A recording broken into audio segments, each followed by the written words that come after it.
Have you ever wondered how a tiny piece of code can protect us from dangerous viruses? Today, we're going to explore the fascinating world of mRNA vaccines.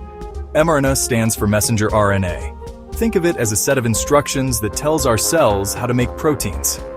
Normally, our body uses mRNA every day to build the proteins we need to survive. An mRNA vaccine uses this natural process. Instead of giving us a weakened virus, it gives our cells the recipe to make a harmless piece of the virus, usually the spike protein.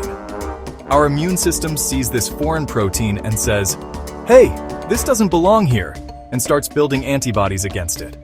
Later, if the real virus enters the body, the immune system is ready.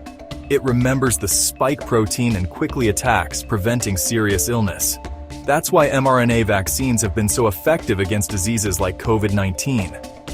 mRNA vaccines can be developed much faster than traditional vaccines. Scientists can design them in weeks instead of years. They are also very flexible, which means they can be adapted to new variants or even other diseases in the future. So, the next time you hear about mRNA technology, remember, it's not just about one pandemic. It's a powerful tool that could shape the future of medicine. If you found this video interesting, don't forget to like, share, and subscribe for more science explained simply.